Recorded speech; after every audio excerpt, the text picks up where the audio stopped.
Introduce pod. Introduce man. Mbona mko na hii video ya walking? See background music. Ambience. Kuna music sasa inafanyika? No, as in background okay, we need the laptop to stay on and for it to charge the phone. This to be playing, so okay, makes sense. And then we can also just see other videos. Nilikuwa nimesoma burihunter.com nikashindwa kama ni booking hunter. Burihunter ni nyingine. Nikashindwa hiyo yenyewe msao browser amevaa kofia. Mambo gani? Kofia hivi. Check Burihunter. Yo, what's up niggas? We're going to look for some booty tonight.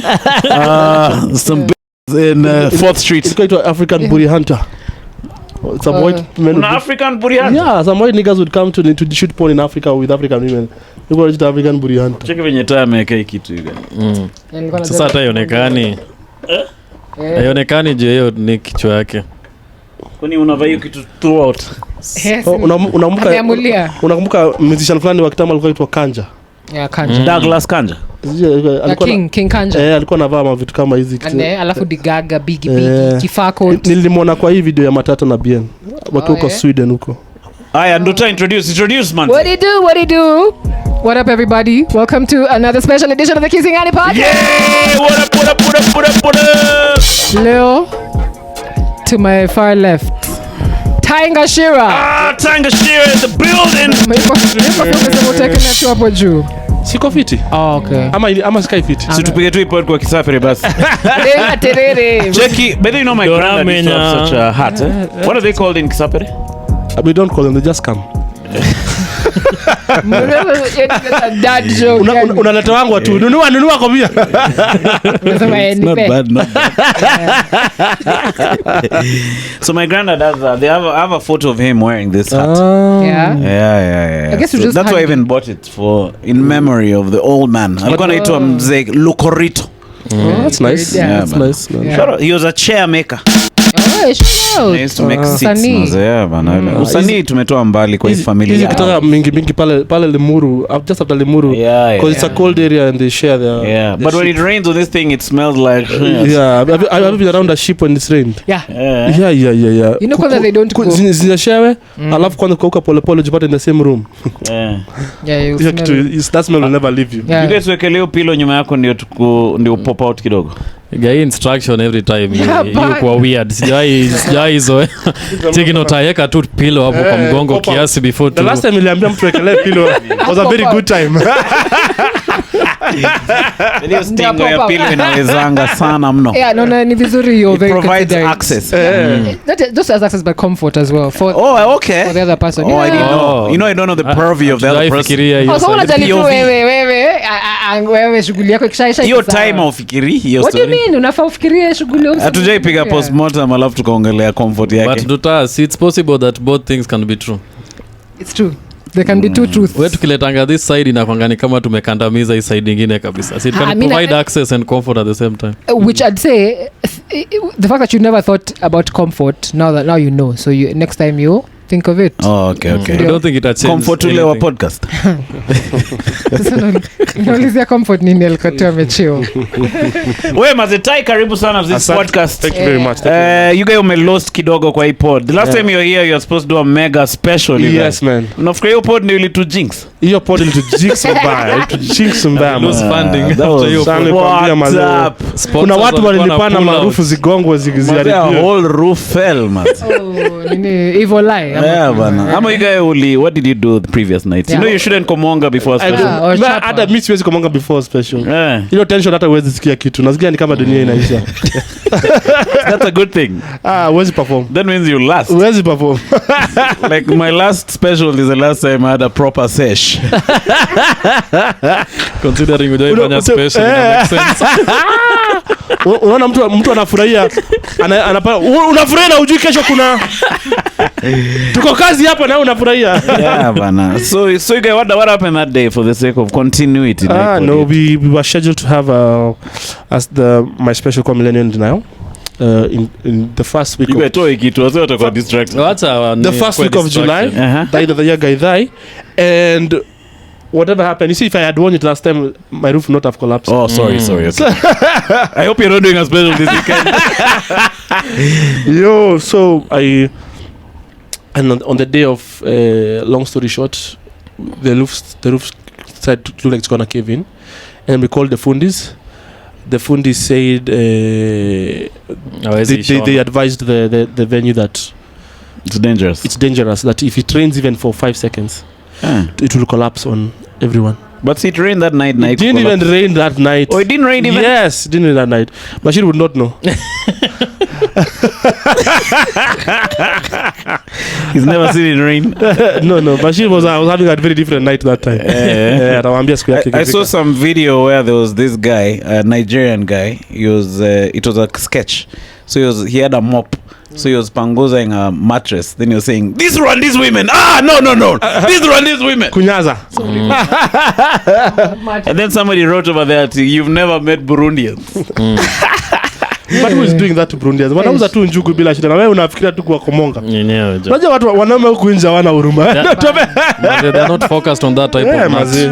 You guys. Yaani watu wengine wakinunua njugu wewe kazi ni But si maboys ni wanauza njugu, si madem. Madem pia wako na madem wao. Madem pia wauza hizi makahawa na tumandazi. Must they really serve? There's one who sells me bananas, you guys. She really gives me those bananas with mad respect. Check me. Hey! Nilipe ngapi? Acha nikwambie, when you go to other African countries, I went to Zambia and nilikuwa nimesahau key ya hotel room. So nilikuwa kwa hoteli, this lady comes to ask me for the key. So she kneels down beside me and says, "Hey, excuse me, can I have the key?" So me, I was so scared. Karibu mwambia simama unafanya, and then no one else was moving. Oh, it was a regular thing. It's just a regular thing. Like God, did you send me to Zambia to know my worth? Yeah, in Zambia. Yeah, unajua mimi nimezoea huko Nairobi tunagongana kama vichwa bila. Chekiendea kiako, acha ujinga. Nikurushia kutoka hiyo side nyingine. Wewe utakuwa na zao kiako siku ngapi hapa? Check, get your own fucking key. Ndio maana hakuna wanaume kwa events siku hizi. Wamesahau vifungu. Siku hizi kuna mademo kutumwa gari kwa gari. But was that rural Uganda? I mean Zambia? No, it was Lusaka. That's interesting.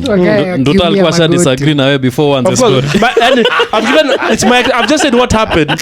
Nishaambiwa no.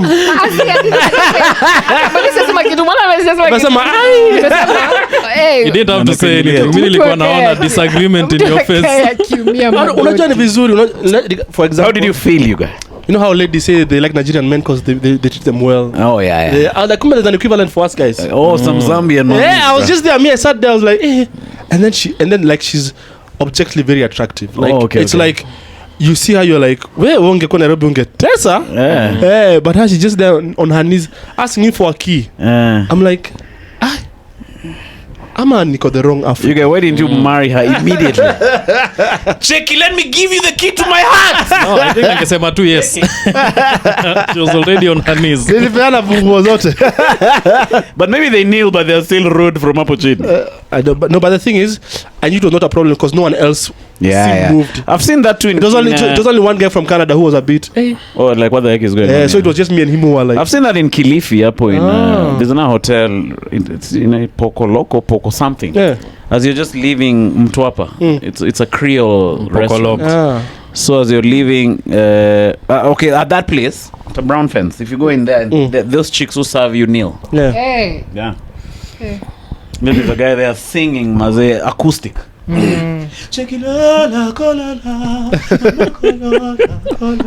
Nakupenda kama sukari. Yeah, so then she kneels down, serves you, washes your hands and stuff. Then she komongas you baadaye. Angalia venye huo anakukasirikia na hakuna mtu anamwambia afanye hivyo. Acha kuangalia vibaya. Just recounting events. You guys think this? Nduta anakuambia yenyewe haiko happen hivyo na wewe ndio ulikuwa. So Nduta, what do you think of this information? Utaanza kunil nini? Considering when mrefu that's all looking meal. Nikao ushasimama. Nianze kujikunja kama ngamia. Yeah, maze. But yeah, so you're telling us a story, maze. So these guys tell you that the roof will cave in. Yeah. And then so now I had a choice to make. Either I risk it and did they give you the choice? Yeah, they told me under the risk. Oh, they told you that? You can risk if you want. But also they said insurance does not cover. So any liabilities on me. And then they kept pushing that. So it was like, oh yeah, that sounds off. And then they gave me other options there that were so bad. Like for the price of ticket I was telling people to buy, wangekuja waone show huku wakiangalia huko nyuma ndani ya Gemini. Oh, they wanted you to go downstairs somewhere? Yeah, they wanted me to go perform at Gemini, to do the show in Gemini. So Gemini ingefungwa hiyo night? I think what's wrong is mama Joezo viti. Yeah, but you know Germany haina place. The amount of people we were expecting for the show, the amount of people we turned away. Ingetosha. Oh, okay. Guys came from Mombasa, others from Nanyuki. Damn, but you guys felt like shit, you guys. That's I think it's a bad memory. That's objectively the worst day of my life this year. Until nimpigie. Jamaa alikuwa na mashida. Alikupigia? Yeah, so me I'm chilling and my dad is trying to cool me down. No, we go eat somewhere. You guys even want to do a show for you about kids, you guys. And then but I got a call from Bashir. It's not even Bashir's phone, just some girl. Hi, are you Bashir's friend?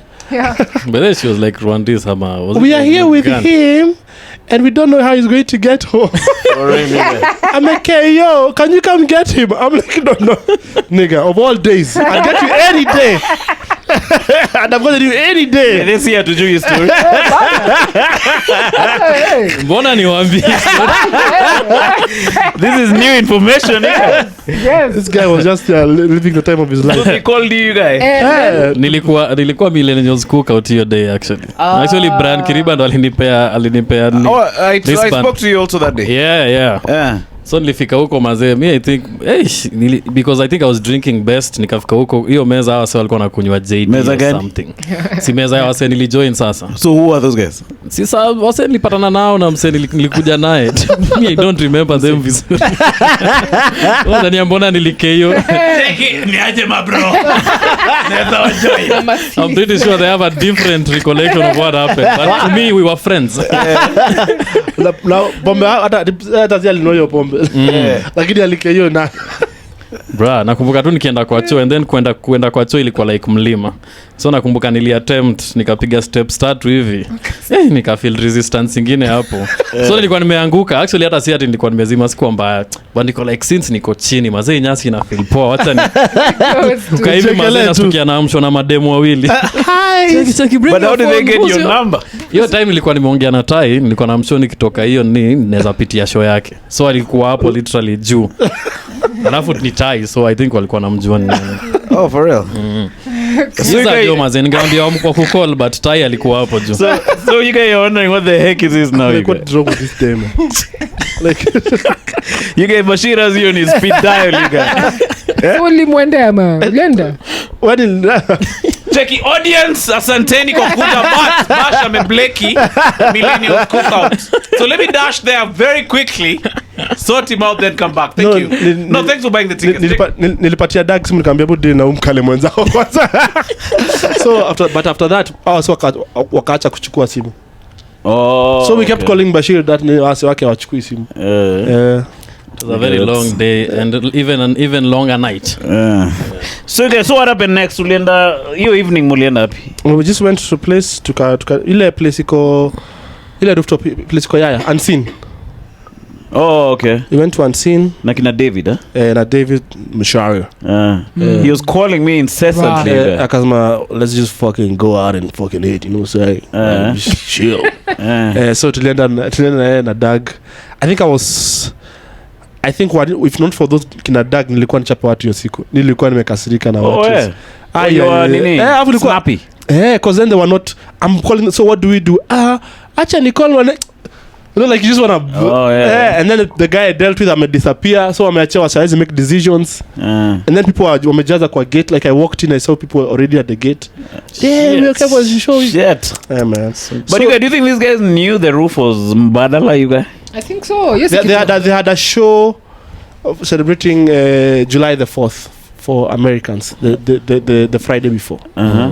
Then nothing. Then I don't know how they did. You know, they trained very heavily. Started leaking. So and all that it was so bad.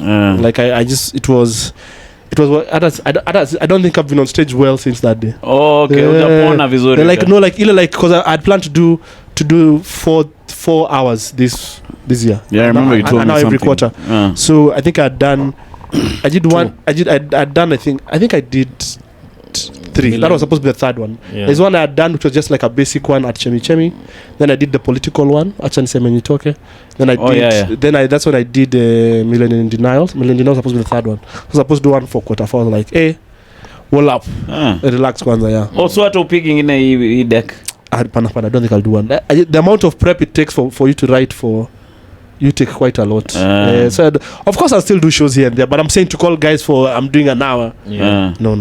But also I think nowadays when you're planning the shows, you look at the sky, am I?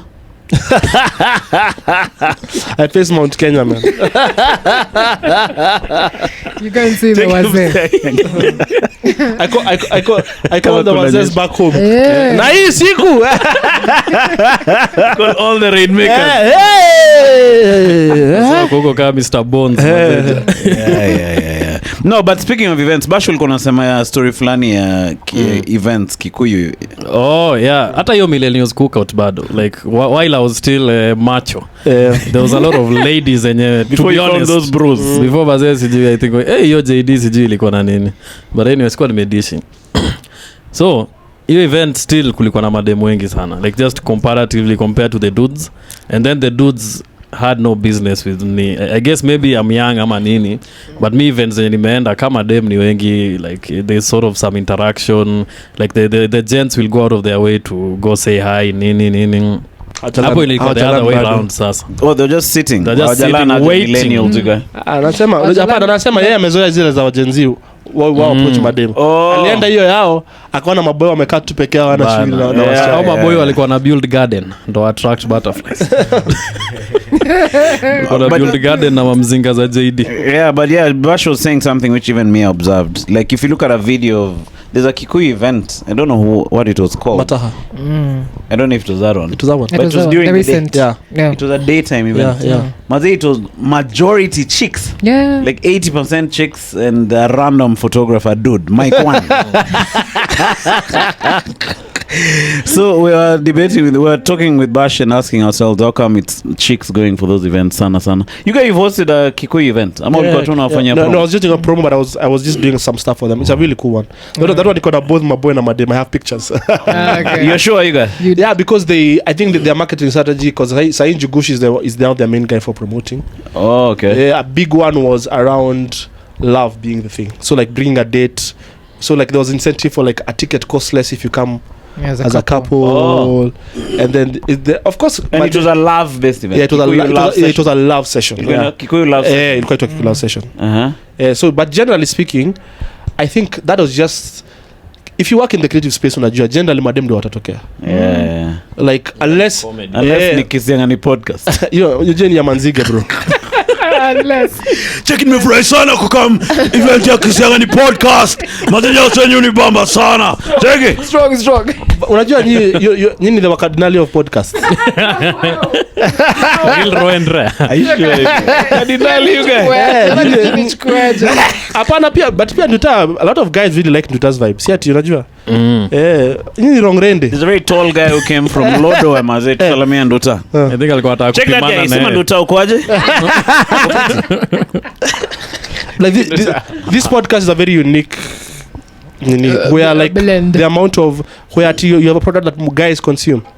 Mtaanza kutafuta na watu wengi sana wa kuwapatia pesa. But I think there are not many products for Jamas are there. No, also it's cause of our nature, like yeah. Like when you realize that women have a lot of disposable income for having a good time. Yeah. So like women are always willing to try new things. They're trying new things, treat themselves. Like so guys, it's as we're normally like, you need to convince me to come. Yeah, true. But if I come and have a good time, I'll always show up. As we are the guys who like, we have a local, we've been going there for a really long time. Yeah, even if it's battered. So guys' loyalty is like, guys are very loyal.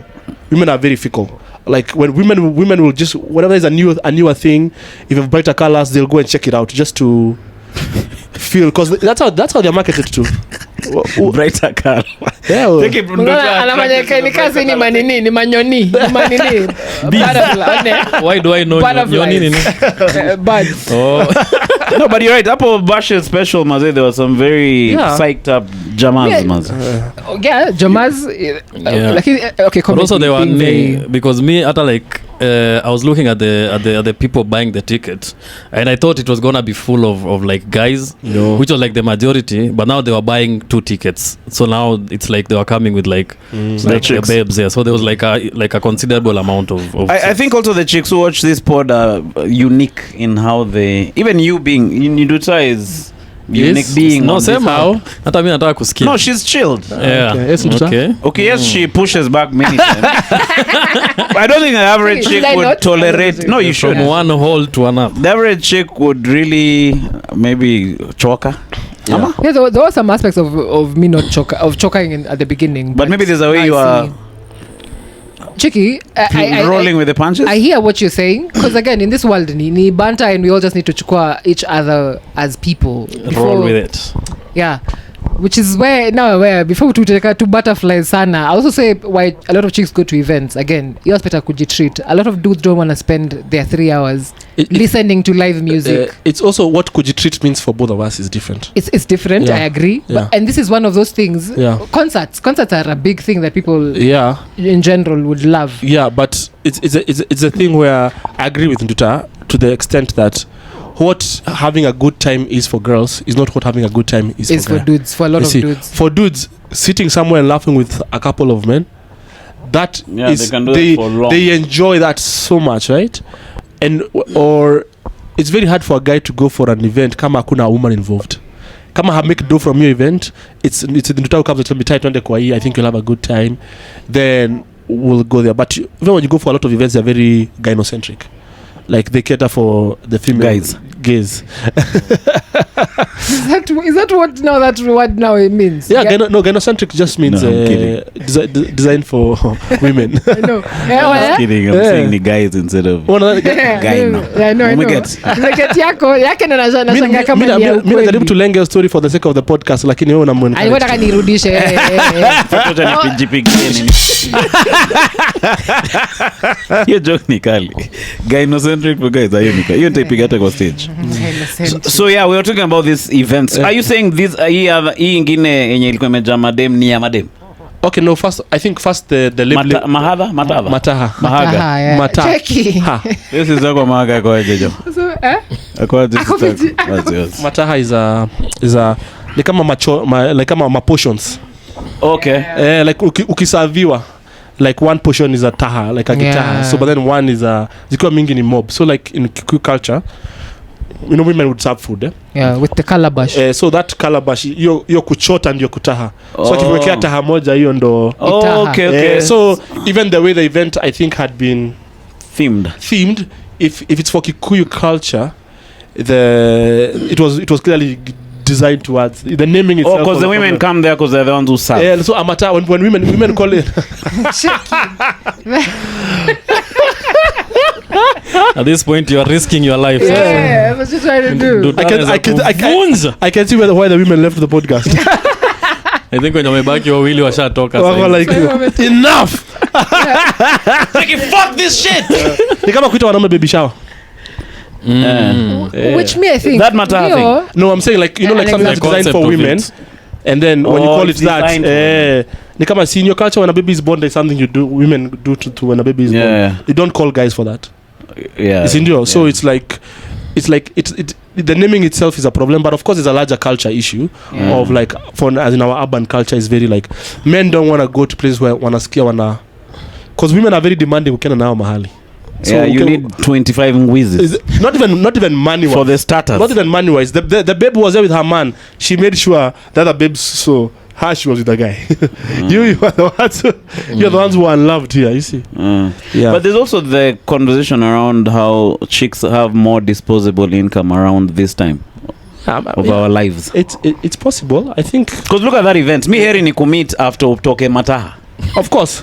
Because sasa ni commit before. Because unajua itakuwa mbadala. Ni walk na yeye. Take your portion ya doa iwezi. No, the tiko alone. No, because the thing is, usata ajui price ya tiko asha complain. Tiko ile how much? Sure ni expect. Junior yako na yake. They buy 2, right? Yeah, maybe 2. It's 3. You buy 2 and then budget yako ushamweka hapo ndani. Yeah. Si ndio? I should just be singing along to Motoria. I should just be saying I love Motoria. It's wajine. Na Samido alikuwa hapo. Huko nyuma calculating how much. Huko anaambia Samido, "Nichukue Samido." And then then from there she'll want to pitia someone. Of course. Because even you as a guy, Chiki, I can't go home now. It's too early. Because even you as a guy, you want to show a good time. Yeah. So the thing is, as a guy, you have the pressure. I want to, but my pocket. Yeah. So the thing is not agree. Do you know the concept of dates is very like, please come and spend my money. You know, like I'm begging you. You're urging the chick, right? Of course, there's time. There's that's not what dates are about. But I'm saying at economically speaking, when you go out to the guys, you'd rather go and meet babes where you go. Where you find them there. Where you find them there. That's Zakim. Yeah, at a club even. You see, because guys still go to clubs. Guys, especially around football. Unaingia kama game inacheza uingie utapata mamraiazi kama huko kwetu huko Kikuyu unaingia unapata kwanza marege ya Wednesday kuna Kikuyu kuna rege huko Kikuyu unaingia huko sasa unapata wale wa Murang'a Kikuyu town hapa Kikuyu town okay unapata majamaa Texas hizo mabaa zote like there's a night where it will be full of guys and there's a night where it will be full of girls so I think even club owners know when kama kuna game ya Man U Arsenal maboy wataja and then they'll want to sit and but then they also know kuna nights they have to attract girls so as guys wakishasikia place kuna madem watatokea theoretically utashtukia hiyo mataha next time wamejua sasa bado tunafaa kwenda the next match unaona sasa check me nichukue Samido check I love Kikuyu culture check yeah and also the thing is I've been to those Kikuyu stuff a lot. It's not just Kikuyus who attend them. I think when they started that was what it was. But over time it's like whatever the Kikuyu wamewana huku nje na wana date kila mtu. Even these events kina Coastal Drunk. Exactly. True that. So there's that embracing of culture that's very but even if you talk to Coastal Drunk, he'll tell even him most of his fans ni madem. Yeah, true that. But even for comedy we were built by madem, you remember? If you work as a creative in this country, generally speaking, your fan base is like to be mostly female. Unless when you're Andrew Kibe or something, right? No, for sure Tai alijengwa na madem. Case in point. Alibadilika. Even now, if I look at my demographics, the people who are most of my fans who are female. And even when people buy tickets and I start looking at the names, the guys they never change. It's just that maybe a guy who are with in primary school, I'm a guy who's grown to love comedy, I'm a guy who wants to try comedy. It's very functional for guys. I'm a guy who's bringing his babe. But girls will genuinely just want to come and have a good time and laugh. Mazi. Ndio unaona nanga hizo ma events. Inaendaga once in a while. Sana ma reggae nini. Yeah, reggae. I try to go reggae. Saturday nilikuwa nimeenda hip hop. Shout out Nafsi Huru. Where is this event? It was a Lava Latte. Hapo hivyo kando tu ya kwa. Unajuangaje hizi my event? Nazijuanga tu hapa na pale. Unajua Lava Latte? Good. Sio place kuna studio fulani. Bas. Pia kuna place ya. It's very spacious. So what was cutting? So they had an event called Kicks and Bars. Kicks as in shoes, bars as in hip hop bars. All right, it was like hardcore hip hop. Yeah, hip hop ya Kenya. Bas walikuwa hapo. Basa kuwa Calligraph alitokea, Femi alitokea, Oxido. Strange. A lot of people man, kina Guru Gang shout out. Wase wako fulani, yani guys who love hip hop from kina Lijamos shout out. Wase wakali sana hip hop. So walikuwa napiga mistari. Yeah, mistari ziko napigwa and a guy called Zaka wa nini uko fulani. Zaka na. You know Zaka? Zaka Naka. Oh yeah. Zaka was being feted, was being celebrated. Nana salib mazingine. Relax bro. Check was Zaka in the building. LOVE Gania. Aya na event nyingine kuchapa hii ngoma bado. Zaka Naka. Walikuwa Zaka Naka. Zaka Baka hakutokea kama. But your event I'm sure it had more guys than girls. It had more guys. Because you're very eclectic like wanajua this is si atile but sasa nikafungua bash niseme hi tutakuwa na live band hapa inacheza. Utaona tu wasichana wanatokea. Ukitaka maboy watokee sema we are showing this game na kuna 2 beers 1 beer free. Utaona sama maboy wametokea. Very few people have hacked that market where unaona tu wako almost like at a 55-45 type ratio. I don't know if you've seen this in Japan where when you enter the club they have a tally. So it tells you the number of ladies inside and number of men inside. Sasa you decide. Ukiingia pale tu unaangalia ujue kama unaingia. Ina hapo kwa entrance. Ukiingia bounce anaguza kat. Anakushukuna. Damn, you guys for light. You can really leave. He plays majama boys. Yeah. and that's the thing. You see, us guys, we are willing to say, I don't want to hang out with a place majama boy. You see, girls can think that they don't want to hang out with a place with just women, but they will never voice it per se. You know, but I think theoretically, I think when chicks in gear joint, initially when they're chilling with their girlfriends, they don't want guys coming there interrupting them with dancing with their waist. They don't want a specific. And then now when they get a bit tipsy and a bit relaxed, this when they start looking around to see if there's a dude they can vibe. Or who can vibe them. It's true. So, we know at first when they walk in, they just want to talk as girls. They want to have a catch up, blah, blah, blah. But also, the thing is, this is a theory I have, right? The average woman is not attracted to the average man. So like saying all of the dating problems in Nairobi can be dealt with that. The average girl does not like the average guy. Oh, so it's like me and above. The fact that's funny. It's not a good sign. What do you mean wacha taya malize? Kwani wewe agree na your point? Me, I think when babes walk into a club, there's a kind of guy they want to see. Okay. You see? Like us, who they've left their home with the mind of. Like there is someone they deserved. This is a kind of guy who should be talking to me. Who qualifies. Who should be talking to me. You see, it's not just any random guy, you see. But for us guys, as we walk into a club, nakuna wasichana, we are just happy. We may not even talk to them. But we walked in, we saw pretty girls, we were happy. I don't think for girls it's the same. For girls, they just can't walk in and see guys and be like, hey, I'm happy today. No, it needs to be a specific kind of guy who they are attracted to.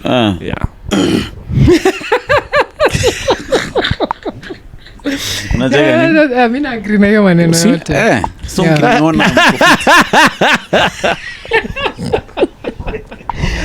Cheki Manu is there. But I also have this theory, which sometimes maybe might sound like I'm being mean, but in this world, I think you need to be very realistic and know where you rank, for lack of a better word. As a dude? As a dude and a chick. Okay. Semeti, cheki, we're all beautiful, nini and all that jazz, but you need to know hapa, mi nakwanga wa hapa. This is my league. I know my market. I know the market. Don't be delusional about it. But what if you're trying to punch up? Even if you're trying to punch up, through to the next level. But at least you understand that's what you're doing. Understand what you're doing. Leo nimekuja vita. You need to have reach. So you have to break to the next level. I think inaweza kusave a lot of heartache if you just know. And and you're like, it's all good. But it's life. I think that happens easier for guys and girls. Guys, we are told where we rank in society very fast. Often. Yeah, like women will let you know they don't like you. It's they'll make it very clear. Like women will just be like, have you seen that? The moment that hi.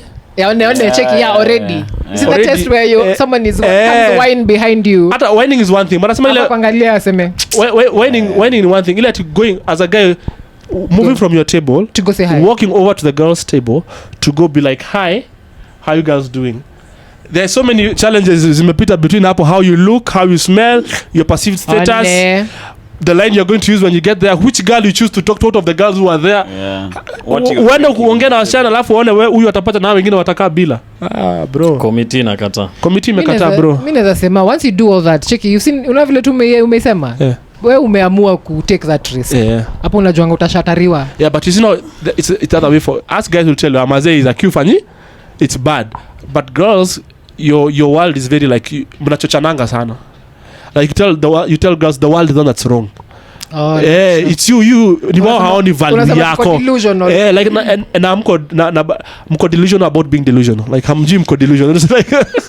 Like ile utaona msichana anaweza kuwa about kuongea na a guy he's okay, he's not like, but like that's her league if I was being honest. But her girls will not let her believe that that's the place she is. Like the estimation the average woman has, the average woman does not think she's an average woman. The average guy knows he's an average guy. But sasa ni kama wanaume wako na pesa. Unajua wanaume wako na pesa? Anajionanga hii dunia hakuna kitu. So like sometimes kuna msee ana pesa but he's not league wa huyo dem anaongelesha. Sisi ndio sikatai but sisi mabao tunaambia tupata pesa mademo watakapa. which is not totally accurate. Of course not. So ninaona maboy wenye wako na doa kataliwa na madem you kuja tu yani kuna some introspection mazee ifike nimegrow up all my life nikiambiwa nipate don't apata madem then nipate hii pesa niko na key nishaekelea hapa ningeacha dem alafu niambia nitaki niko like sasa kuna introspection itabaki have introspection madem atawai have watachochwa he's the one, he's the problem, you are beautiful regardless. Sisi we understand external factors. Madem wanajua kila kitu ni internal. That's why I lock my gate yangu yote nikite. Check haya tumefunga hii gate sitoki hapa. Sawa. So I need to stay with my money till Monday. Kuongelesha kwako kashimo. Jamaa anasema na different strategies. Jamaa anasema na again naomba nipaka tu nimemgoje. This paka ikuli ndio zake. Inakula jamaa. As an average guy unakubaliana hata. Are you speaking for yourself? No, yeah, but yeah, that's interesting, Mazejo. Sisi wanaume, a friend of mine who he had mad confidence. And then he had money, but he had a deep Sapere accent. It come and go. Si ande tu nini? Ande mataha. Ande. Okay, those days we were younger. Such things were. But I'm saying the thing is now is. He didn't care about such now when you're older it doesn't really matter as well. Yeah. But I'm saying when you're nasema part of hunting is knowing where your market. But have you ever noticed there's these chicks who are vibed by guys who are generally not supposed to be vibing that chick? Like I remember there was a guy in Mada. He was a Konda. Yeah. But the chick he was vibing was the hottest chick in Mada. Yes, as a guy I try. Yeah. Huh? As a guy try, but when you're rejected, kubali, you see. Yes, as a guy it's your duty to go the highest you can think you can. Have you ever this theory of these very hot chicks no one is vibing them because they disqualify themselves? Yes, but also the guys who end up vibing those chicks tend to be very narcissistic niggas. Like unaona like it's guys who flamboyant businessman najua utasema kama ule jamaa wa Estarunga ama Timberlake ama ujama alikuwa ameona Bridget Mwashigadi ama like these babes who are like this light skin babe juzi alikuwa what's she called si Canada Pretty Vichy Kabafi kasjot. I'm saying madam kama hao waumia juu the guys who approach them are so narcissistic. Oh, those hot chicks. Yeah, like hata ampendi. Anataka tu hiyo trophy. It's a trophy. It's a trophy like the idea of her. Yeah, like so anataka tu guys have made it kama Bibi Jalango. Yeah. Like when women are like super hot. Ama unaona qualifier wale mademu taka kupula. Yeah, like the chick is kind of yeah, like you want a the babe posh of women. Yeah, like you cause for you Foina. But before Foina, like you could see the girls alikuwa na like ni wale mademu. He has a type. Yeah, like everyone wants on Instagram. So yeah, he like not per se love them, but they're very good for his image. Yeah. So a lot of very hot girls end up not finding like true love because someone wale wase waliwanini are not that they're not their type, but the guys who disqualified themselves from day one because you saw the guy you are competing with, you know. Even as men we understand competition. Kuna mali unaweza enda uone tu mazee umemwita mahali alafu mazee ile gari imemchukua. Yeah. So a lot of that's why there's a friend of mine who used to tell some comedian. Yeah. Maybe I'll say his name because for the purpose of this conversation, alafu nita edit. Erico. Remember Erico's first chick? Erico the comedian. Chantel. Erico Omondi. Yes. Unajua kuna Erico Maji.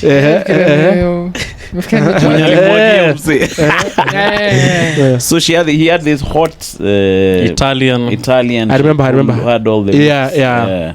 But now he'd do things like put her on billboards. Yeah. Because it's a market, like so it'd be like welcome home Chantel. Then she's on a billboard. Bah! Imagine. So now this other guy was telling him when you do such things, all the hyenas who are driving down from the airport are seeing your chick on a billboard. Yeah. And another guy like say Gidi will just come and grab her and take her with a chopper to Lake Ellis. Unajua Lake Ellis? Najua Lake Ellis. On Mount Mimi ni wa Murima. Check it. I just want us to relax here a tad.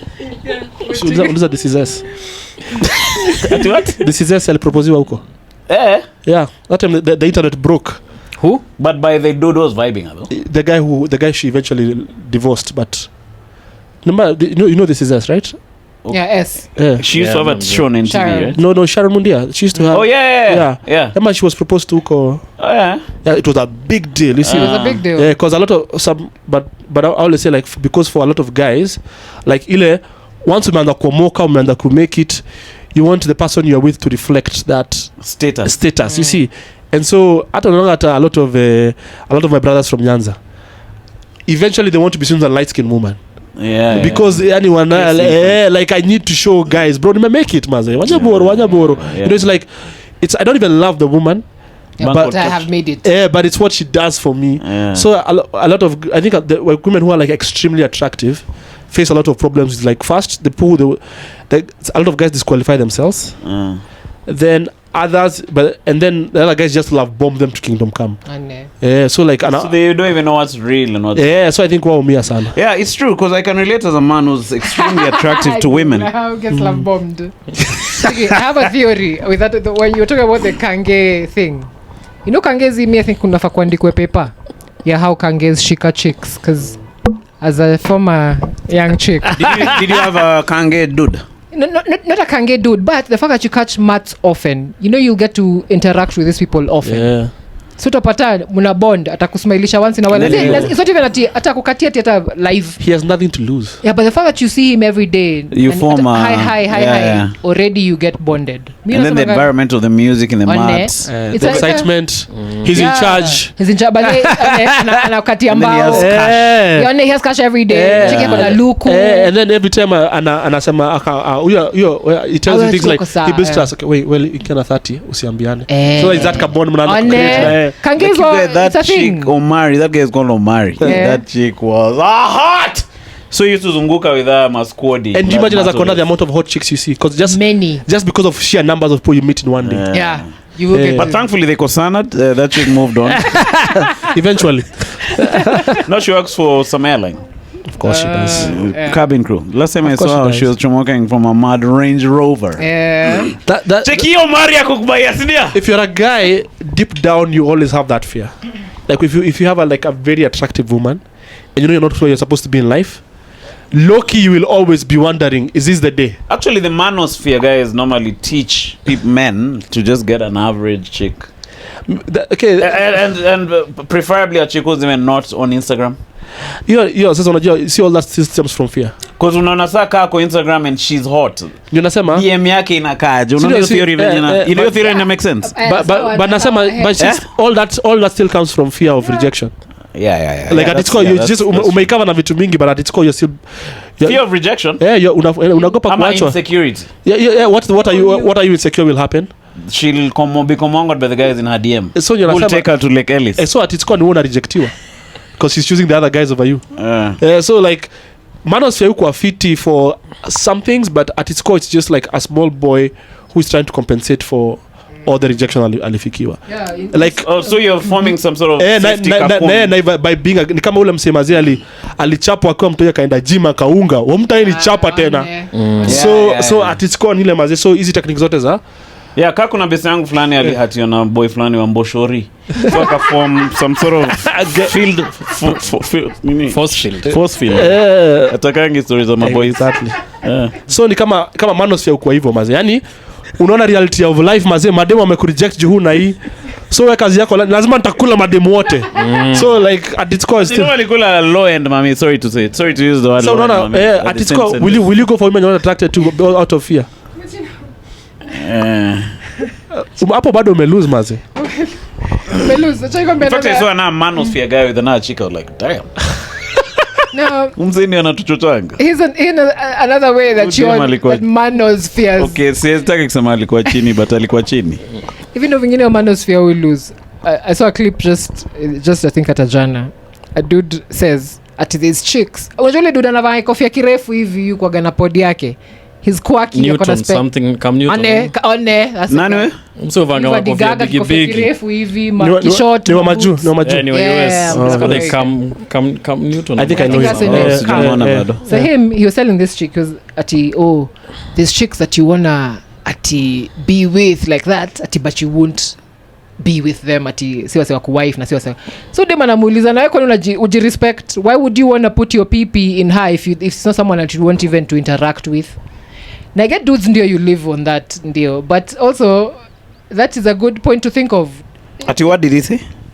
It's like the chicks that you want to have sex with, for lack of a better word, but you wouldn't want to wife them or to... Okay. The Madonna whole complex. Yeah. So you're like, anasema nikaa yani ako disgusted na the thought of kuoa dem. Ati kuoa dem. But he can komonga. Yes. Yeah. So una anamuuliza kwani wapi unajibebaje pia wewe? They normally say just for casual relations.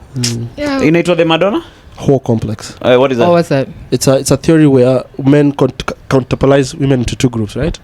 The ones who should be desired and the ones who should be loved. So it's like, the woman you like are sexually attracted to, unataka tu kumkomonga. So when you get married, your wife is you love her so much that you can't even do nasty things with her. Oh yeah. Unafanya tu missionary. So your sexual being uko na kandogo Kenya you go and be like a wild person. But your wife, you treat her well, utaki hata kumkomonga sana because unajua like heshima mama. Mama watoto. Unajua, so you don't wanna but me, this is a theory. I think I was sharing this on Twitter jana. I was saying that the video I was watching, like for girls, generally men to contemplate women into like 5 categories. This is for girls we are dating, not girls our friends. Level 1, the desperate girl. This is the one who is always calling you and akutafuta, like hata wewe unaweza mwitisha hata pesa na atakupatia. Like that's the desperate girl. Ile mwenye hata huna nini naye, si ndio? Then number 2 kuna ule like si sema good enough, ni kama sneaky link. You still get down with her sometimes, but utakangi watu wa kuwaone pamoja, like you can take her out of town, but you don't live with her exactly, like meet around there. It's that where like ikona manuni wewe you start explaining things before even say anything. And then the third one is like she's good enough, you know, like hata mta date but you never do anything extra for her unless she insists. Like you don't treat her badly, you're still nice to her, but you won't go over and above for her. Hata kwambia nimekoma mahali ati niamke kitanda siamki and I still like her, we're still dating, you know. Then the fourth category is like the komongara, the dream girl, the one you like, you know, the one who you go up and above for, the one you feel that this is your dream girl. You see, this is your dream girl, like, and you like sema leo Manu I'm ready, you leave us all here and you know, like that's the one you want to do something for, the one who you love, you want to buy flowers for, blah blah. And then above that there is the one who's above the dream girl, the one who is way out of your league. The one who's out of your league, inaccessible, either makes more money than you or whatever it is. And the thing is, for most men, they'll want her, but after a while they will want to humble her, either by cheating or by, so like you never want to be the girl who is out of a guy's league. Never, if he thinks he's out of your league, kuna mahali atafika aseme like every once in a while ukiongea na mtu anaanza kusikia some like kuna insecurity unaweka kwa roho yake juu anajua mazee I barely made it to this, unajua I'm missing asset so kwa hizo category 5 for the girls people have sex or date wako mahali hapo. So for dudes normally look for this one, I think the third one the fourth one, yeah, that's the ideal one, like you know, like you like you know you bring value to her, she knows she brings value to you guys, it's a good relationship, you're thinking about her, mnakaa unasikia kumcall as well to say hi, are you well, blah blah, and then now you get an answer for komonga yuko nje, so nasema if that's what you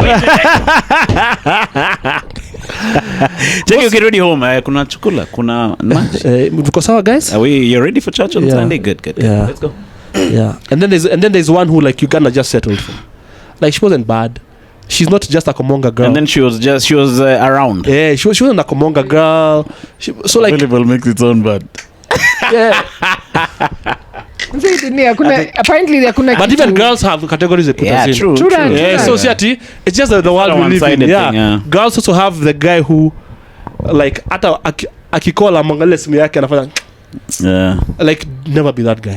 Unasema like and it's like you're always the one texting fast, you're always the one pushing, like hata hajai kuacha even a crumb of affection. Unajua ile tu, and then kuna wale wasewa pia alikuwa area. Unajua like Jonte si mbaya. You pita hapo ukakakaa anazampatia fries ni like naweza mgeish moja ya huruma, unajua tu ile naweza mpatia moja tu ya effort. And then above that for them there's a guy who like he almost made the cut but hakuwa her ideal, na but he was there. I mean, hana reason ya kutomchukua. Akimwangalia, he's kind, he's polite to people, he's making a good living. You know, he has that and then also have that guy who they're also ashamed to be seen with, but anarok roho yake mbaya, anamkomonga upside down nini, but she never let people, but pia istaka muonekane naye huko nje. Pia yako na kila kijamaa ya mazee. We're just the same people who are with different parts. That's true, man. Me, I agree. We don't agree, doctor. You don't know when you're litmus this story zote.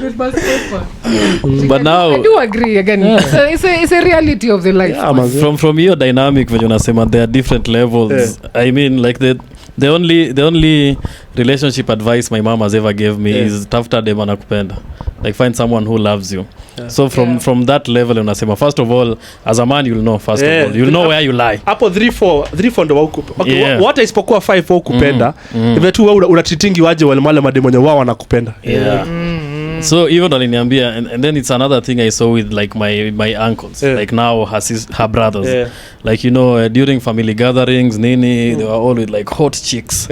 Like I'm not saying my aunties are not but you saw they didn't end up marrying those. You saw the material before.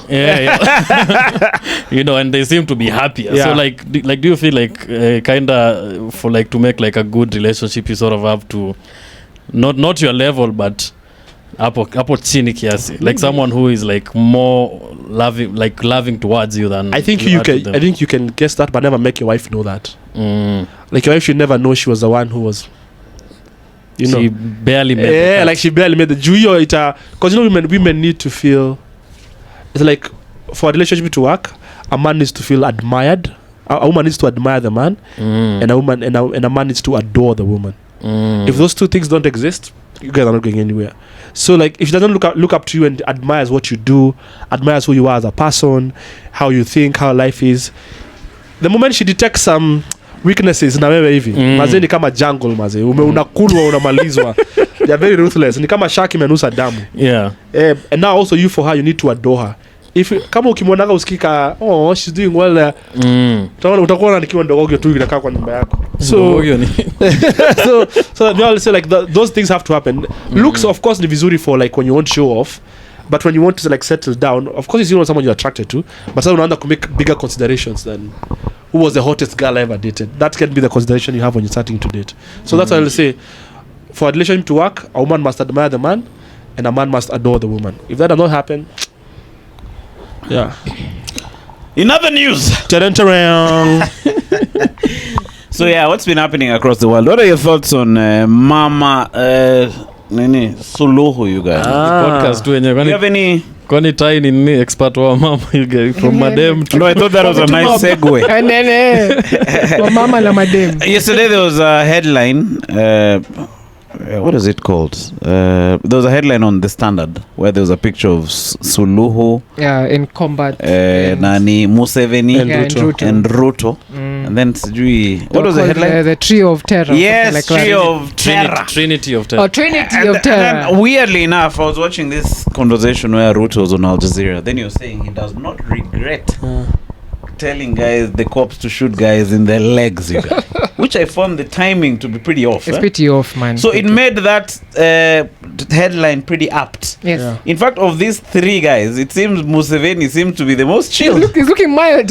Looking mild compared. The Museveni is not the most chill. Kenyans are just the loudest. Museveni normally says openly that if you mess with him. Yeah, he just says like fuck you up. He's not even emotional about it. Yeah, he just says we will deal with you. What are you saying? You know, I don't steal a lot of money. Many of these MPs pay themselves a lot of money. But what I have a lot of is power. Try and mess with my authority. Did you hear how you spoke about the Kenyan guys? Oh, what did he say? We had got information that some fellows were coming from across the border. Yeah. And they were part of Changurani's group. Yeah, they're expert protesters. So expert protesters from Kenya. Expert. Yeah, so we picked them up. We put them in a fridge. We put them in the place called the fridge. You said that, you guys. It's not a fridge, but it's a place where people are held. It's very cold. It's called the fridge. Oh, it wasn't a fridge. It's not a fridge. I know. Yeah. It's a place. In the place they don't have the fridge. Oh, yeah, relax. So he cooled them there. Yeah. What's the story of those guys, baby? So, wako na hadi kesi Kenya. Yeah. Kuvaa uniform. I never even knew that. Wanakuanga na I think I don't know they're part of the Communist Party ama part of the Revolutionary Party. Unajua Kenya iko na watu ama Kenya is a country where you every single world culture utaipata hapa. Utapata anarchists, communists, capitalists, so atheists, agnostics, Bahai, yani everyone who exists in the world akona ka offshoot fulani Kenya. So Kenya is a very good society where like people express themselves a bit more freely. So say wanakuanga na hii sijui ni chama gani. Pia walikuwa arrested juzi. Wako na kesi bado inapend hata Njagi walikuwa wameabductiwa was here in Kenya. Like it's not their first run. May even know they'd been nabbed huko in UG. You didn't know? No. They were nabbed seriously. Unajua wase? Who are those niggas? Mimi najua tu after activists. I don't know if they're part of that. UG ama Kenya? Hawakuwa part of your group yenye Cop Shakura alikuwa those guys with like FBI. No. FBI. But they're part of mosquito. But they had like they form a lot of part of grassroots movements all from especially mashinani za wase za political activism. So I think walikuwa wameenda Uganda kusaidia Bobby Wine Changuranyi. So they were picked up. Juju. It's that these things Kenyans, because we have such a progressive constitution, these things shock us. Hey, how? Then they're like, yeah. Like you need to realize Uganda and Tanzania were pre-1992. Yeah. Hawajafika bado. Like acha tuseme tu Uganda wako just after wamepata multiparty kidogo. Uganda. Wako na multiparty, wako na parties. Okay, yeah, but it's a sham. But Tanzania is so much worse. Tanzania wako like wako chini. They didn't know they were that bad. No, Tanzania have always been trying to tell us we're the ones who always, because of how we saw them as a people. We did not listen to them whenever they told us. It's hard to criticize the government in my country. So mbuka tulikuwa na Hamisa akituambia venye hata hawezi fanya joke huko. And that was before all this kisanga. He was very safe with he was very safe with what he was saying. There was a guy who was saying when Tanzania, you remember when Tanzanian the army went into UG to help with the Idi Amin on their way back out they ravaged people vibaya sana so paka ati those guys in that area, when they hear that accent, it's post-traumatic stress. Yeah, true that. Like those guys are nasty yake yote. Army guys are very in a foreign country. There's no one wholly responsible for anything. That's be your own discipline that So you guys, do you think Samia will you saw Ian Khama yesterday? We don't. Hata Ruto ameanza kusema it's impossible 96%, but I think ataendelea. What I think we need to realize, unakumbuka our post-election violence wase walikufa karibu 1300 during 0708. Sasa wamekaribia karibu 2500 in the space of a week. Where in TZ? Sinasikia hata ishafika 9 nguizes. So imagine that ikifanyika hivyo, sisi for a whole month tulipigana wase 1400 1500, hata ikaenda sana wase 1900 wakakufa. Of course thousands were displaced, hundreds of thousands were displaced. But think about it, kama post-election yetu ilikuwa hivyo, wow. Yeah, it must be nasty. Uko kwa mazee, considering they're zima at the internet. Those who actually have access to internet. But I was telling Bash Jana on the radio show that I feel like maybe it's a party agreement that they stay in power at whatever cost. Of course, but even with the party, there is a whole issue of the Zanzibar versus Tanganyika issue. But Sisami is from Zanzibar. So for the longest time hangaipata kura. Ingefaa kwa Mtanganyika. Kama si venye Magufuli alidaka kwa president. She's not even from the mainland. And Tanganyikas don't like when Zanzibar is rule over them. Maybe that's why she's so ruthless with those guys. Of course. And then you add in the religious element. So like kuna a lot of the Zanzibar Waislamu. Kuna Waislamu pia wamejaa Tanganyika, but I'm saying specifically the Zanzibari Muislamu does not like the Tanganyika local. Them were their slave masters. Walikuwa na Chwainland huko. Sultan. The Sultan of Zanzibar alikuwa na castrator akiwapeleta huko. So they've always had a distaste of being ruled by niggas from Tanganyika. For real? So of course those elements are there, but of course kuna hiyo CCM, chama cha mama. No, then the baba akisema baba amesema element of their like wako nyuma bro. Me always say thank the guys who fought in 1992 97. Those guys, our second liberation in Kenya was one of the best things we ever had as a country. But I think Nani was kind of mild. Who? Moi. I think he had that. Moi used to think himself as a Christian, religious man. You see that? So I think sometimes he used to face those thoughts, even despite the odds of him being the most corrupt nigger on earth. That could happen, but you still have people work under you. Hold him back. People work under you don't have that with what? we have a place called Nyayo torture chambers. Yes. Do you know for us to go, But he never used to know of it. Umekuwa tortured so much hadi tumeita pale nimeenda Nyayo torture chambers. Unajua like people because Rao was even uko ndani. Yeah, man, the things they did to him like even in 1982 after that coup Moi really went especially that's when his attitude really changed because he was very laissez-faire about his nini. But when he realized that actually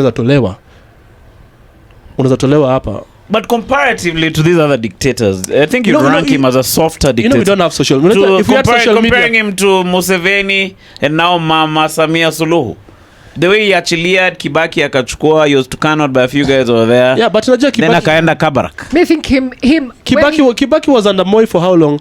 Kibaki alitoka under Moi after multi-party imekuwa accepted. Hapo ndipo akaanza kujitokezea sasa amezitokea.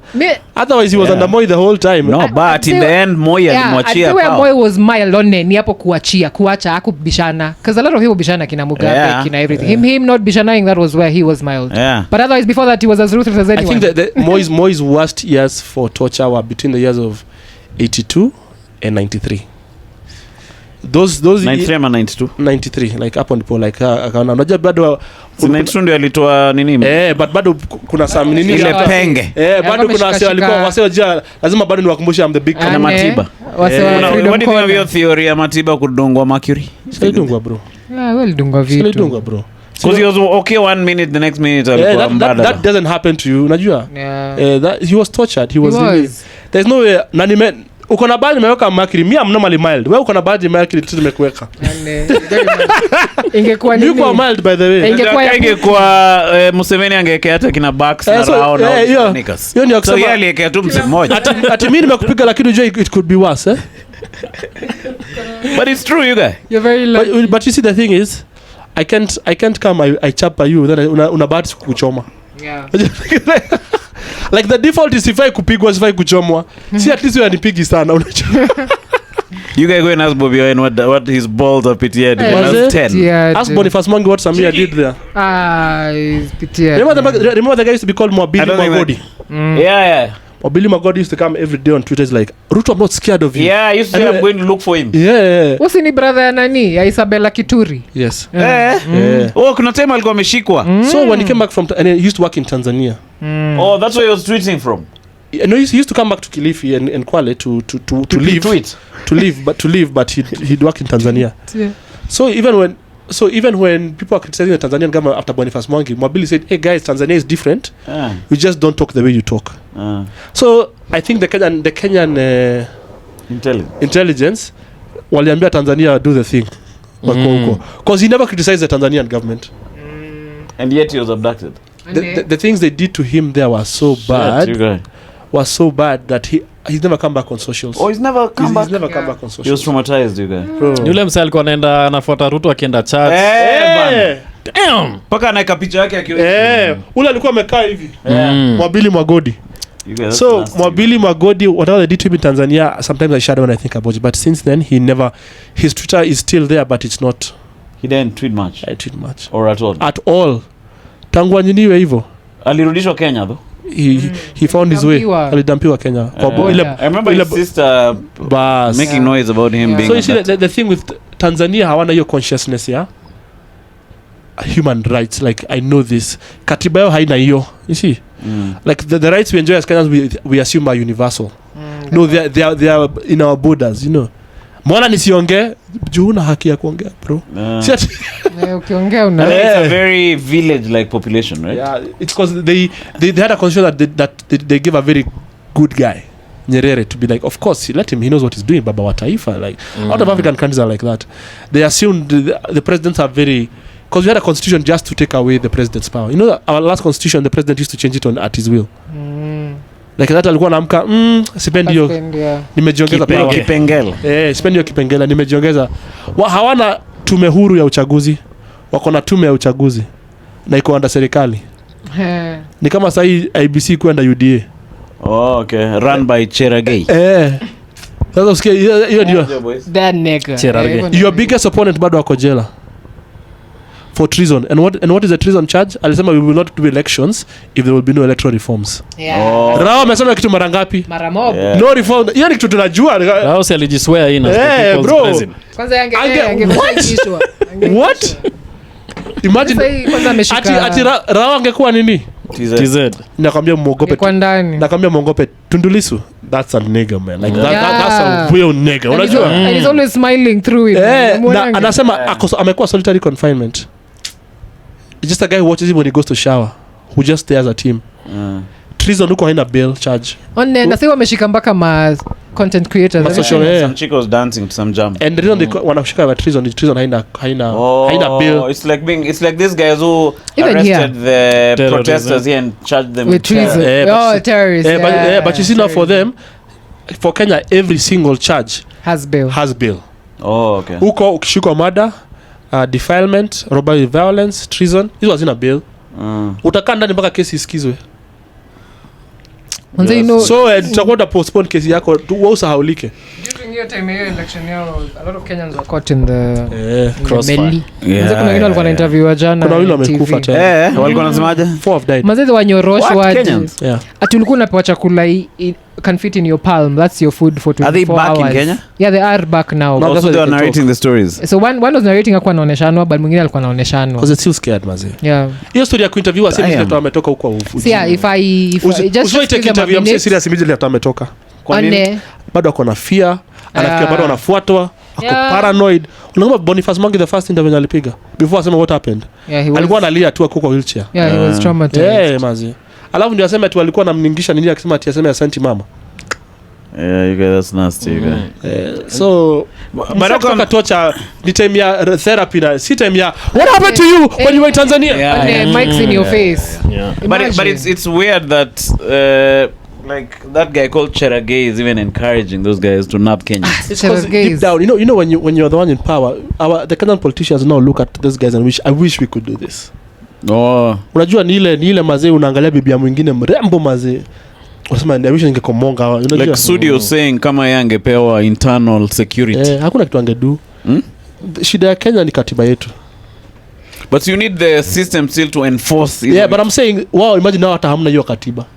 Unajua hata kuna system nena kuenforce. Si Kenya najua okay nitakuwa tortured but eventually I'll go to court. Eventually tutasue gava. Sijui watu wa protest niachiliwe hashtag.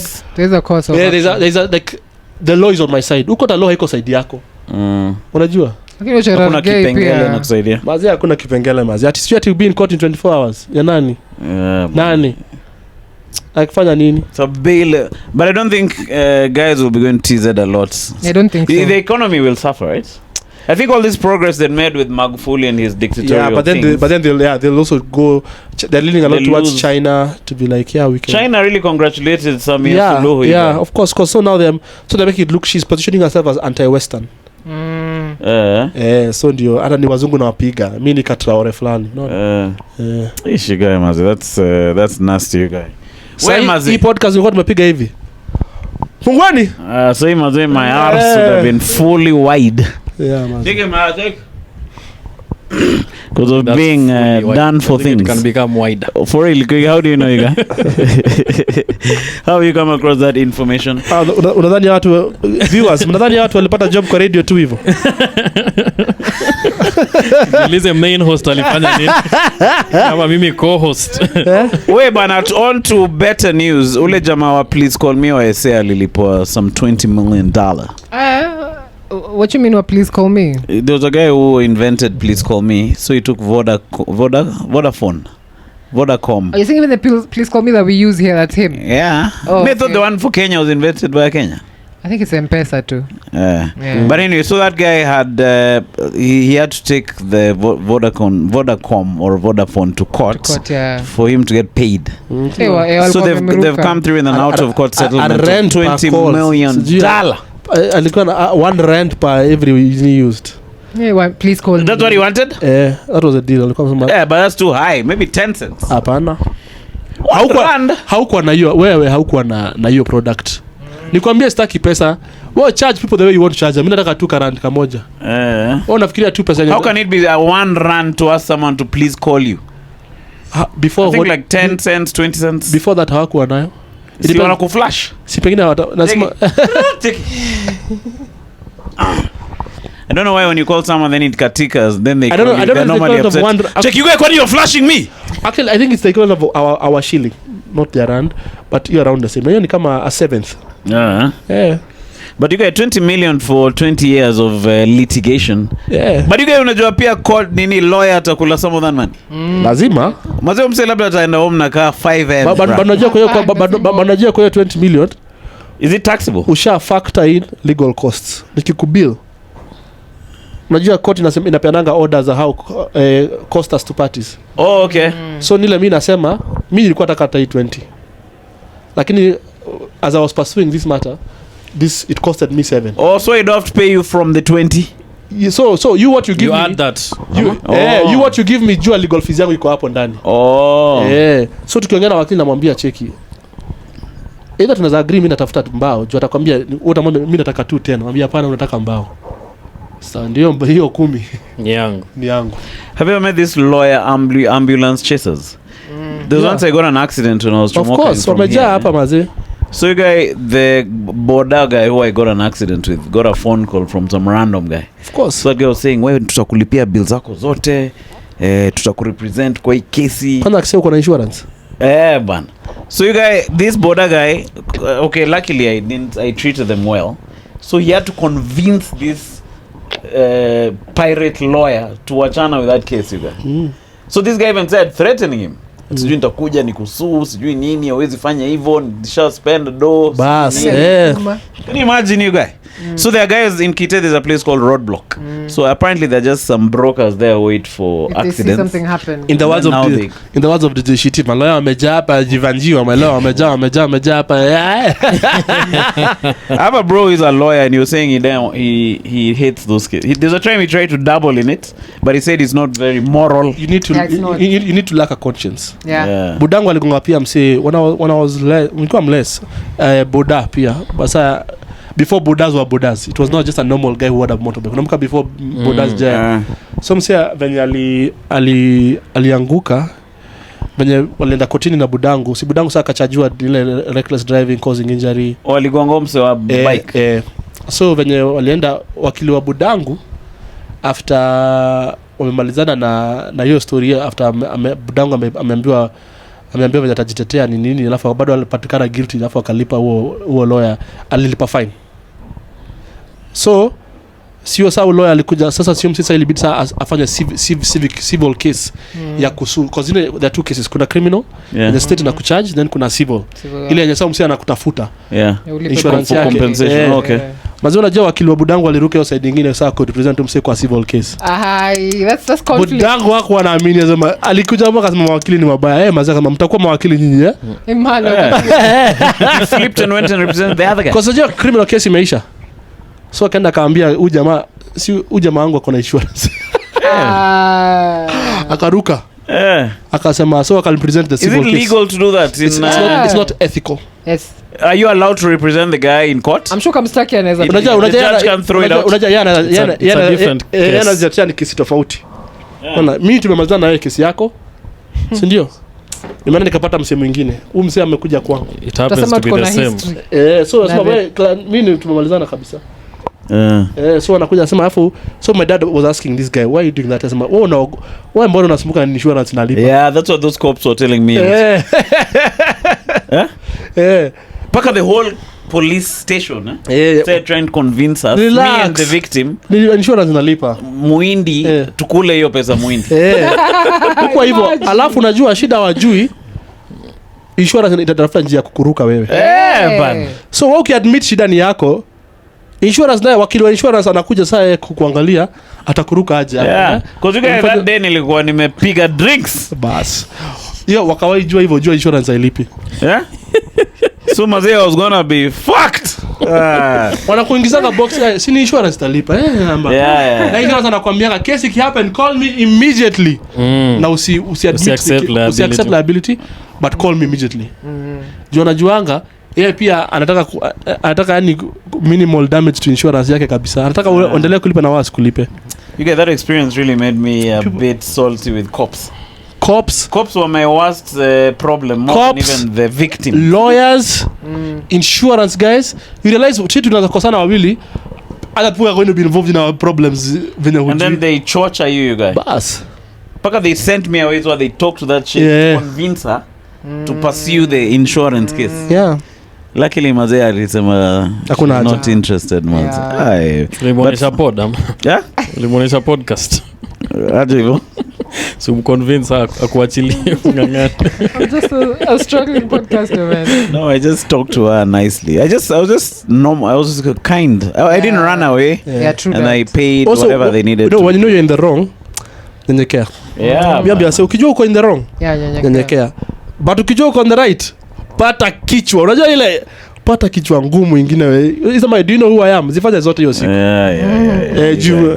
But whenever if you know you're on the wrong, especially around accident issues. Yeah. Ilikuwa noma sana. Habari ya family. Sasa tufanye nini? Tuko mikononi mwako. Nilikuwa nakatia wasekate at the same time. Cheki officer. Uko station. Wacha nipitie kidogo. Hiyo deo lisema Kipruto 1 2 3 4. Cheki habari ya mam. Unafeel aje leo? Wacha nikuletee Lucas. Cheki baba ya mam, mzee wa mam. Alafu hiyo bakarao ni wabaya. The amount of times you have to go back to the station after kesi kama hiyo. Yeah. So they frustrate you sana, waanza kupigia. Uko na ngapi sasa wewe? Baada ukija hapo ukisumbua. Utasumbuka kila siku wewe ama utatusaidia kama tutaongea? It took me around 3 months to get out of that hole and I'm not even fully out. I'm just telling I still have lingering issues. Nikwambia what if the accident ikuisha inaisha hapo? Hata nikwambie accident afadhali mtu akufe. Hapana. Afadhali mtu akufe. Acha nikwambie bro. Nani akufe? Wewe ukigonga mtu na gari? Just pray amekufa. But si nini? Kuna relatives. Haina shida. Unajua hiyo sasa mwingine unajua hiyo ingine ni hospitali wewe ndio unalipa. The whole rehab, the whole recovery journey ni wewe. Yeah. Mimi nilikuwa natumanga 2,000 pa every other day. Unasikia? Angekufa. Every other day, bro. I think even in China they do that. Like msichana kugonga anasema area kumalizie tu because now the litigation is crazy. Akisurvive utajua utakukula kwa ndio utajua lakini anakuja kotini mimi. Hey, you guys, it was miss. I do not. People should not drink and drive. Do not. Where maze? Special zako maze unazipost lini you guys? We're gossiping about you with Dag over here nade. The last one I did, I probably because of the issues I had where I refunded so many people their money. Oh yeah, juicy. Yeah, juicy. And I was like, I refunded so much. I think you kitu ilikuwa in the red. In the red mbaya sana. I think nilikuwa losses za karibu 300k after I finished that month. So like that recovery took a while. So before that nishughulikia mambo ya ku-edit, the people everyone who performed that first cater for them, you know, the sound guy. Unajua nilienda mtaani hiyo siku nikajiangalia niko like everybody you performed. No, I'm saying when the comic performs I had to give them something small. Sindio? Which comic performed you guys? What do you mean which comic performs? See, I had openers. But they didn't perform? No, I'm saying I still did the event again.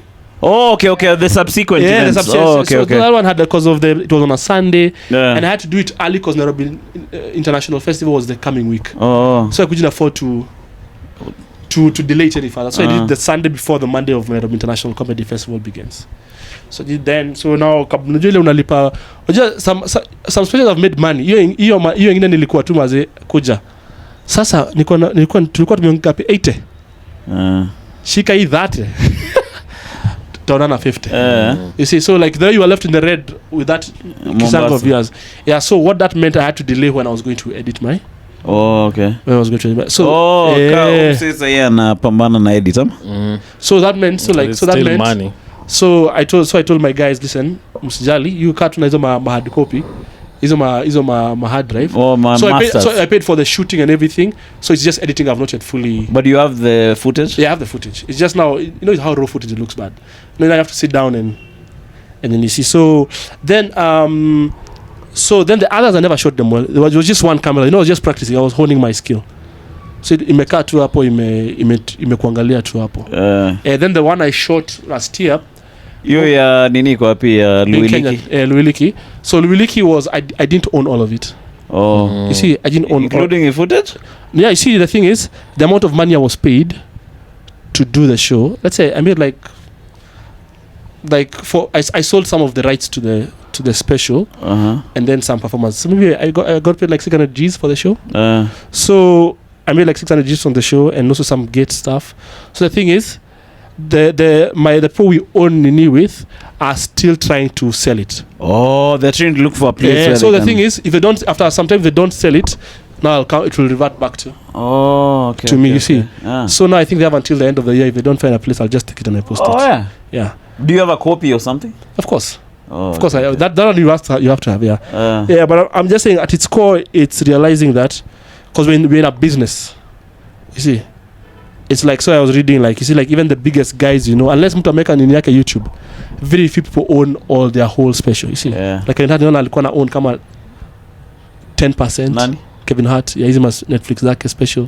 Alikuwa na own 10%? Yeah, kama 10%. Sijui Dave alikuwa na own kama, alikuwa na deal poa, alikuwa kama dibu 40. Yeah. These are the guys kina sijui Latham. Wako pabaya, bro. Like, unless umeka kwa YouTube ndani yako kabisa umelipa kila kitu.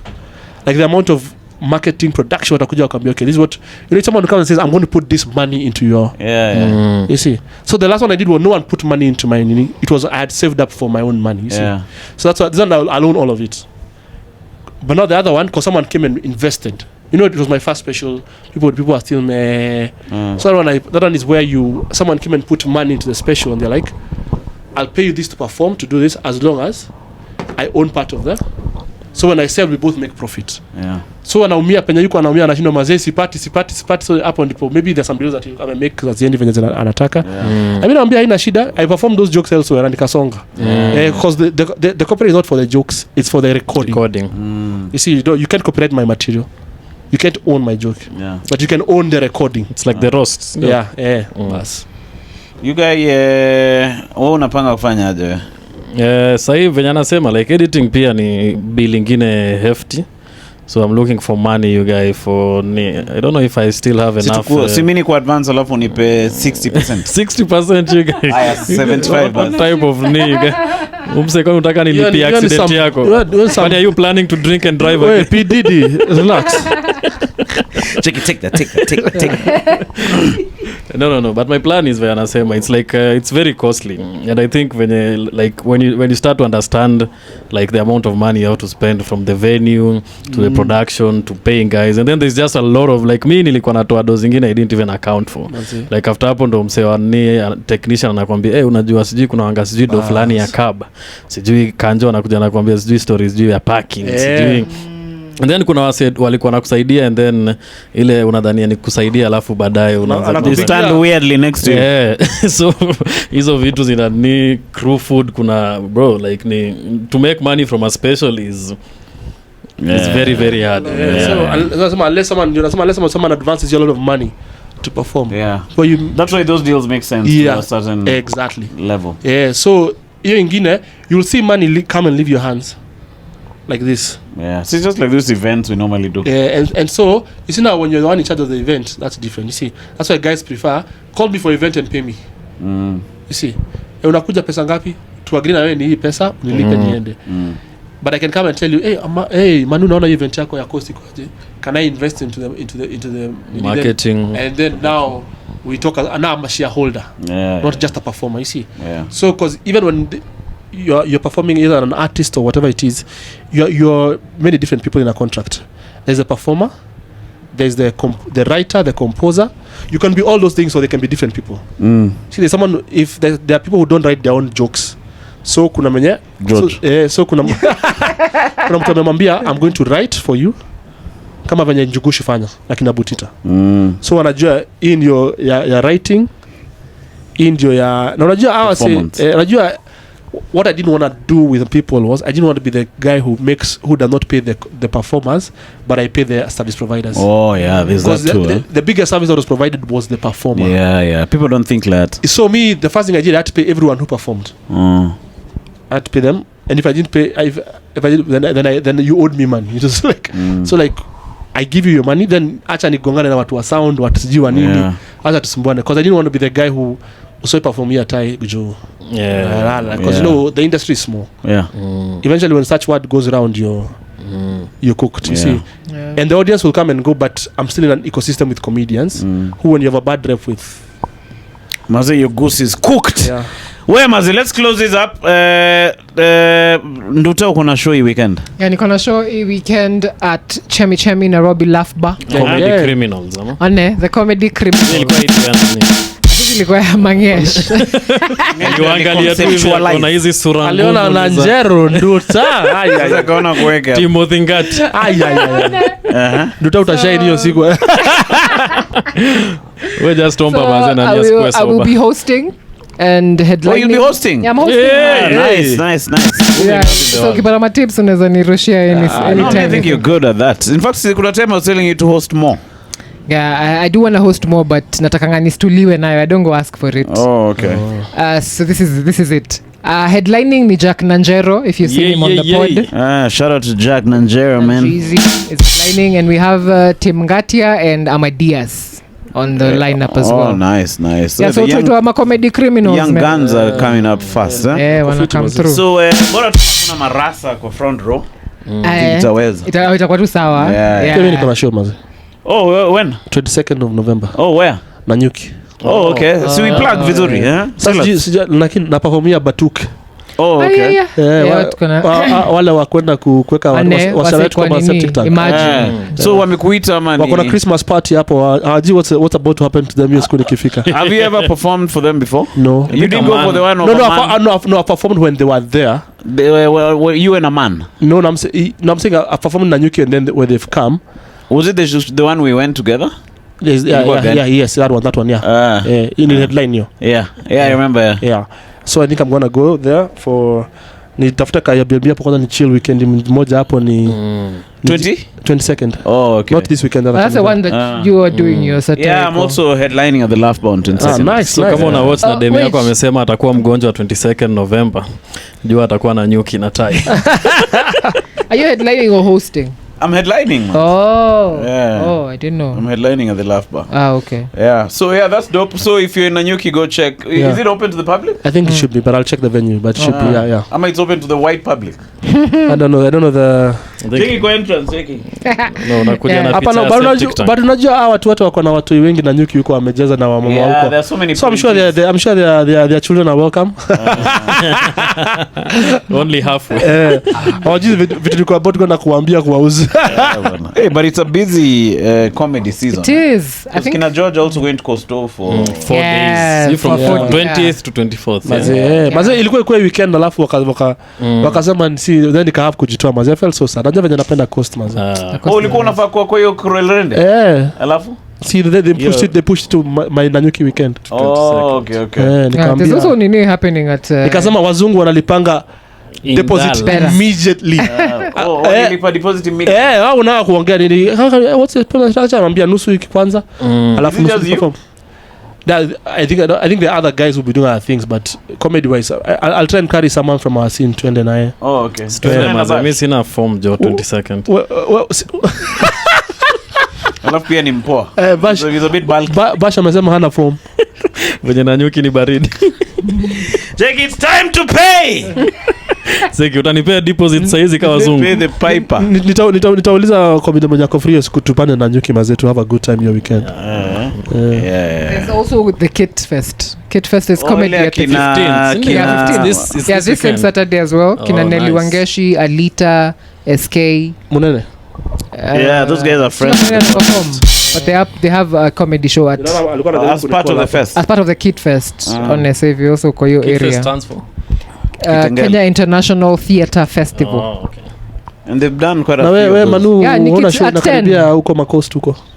Hapana, sina show yako. Oh yeah, kuna hiyo ya Coast, but we are still planning. Still have people that wako tayari. No, haijakuwa nini? Haijaiva. Wajua wanaweza kuona soon one day huko kwao. No, one day you'll see me soon, but we are still cooking. Yani. Manake kuna zile consequences ambazo we'll be there yani with Kenbeda yani. And his new girlfriend yani. His fiancé bana.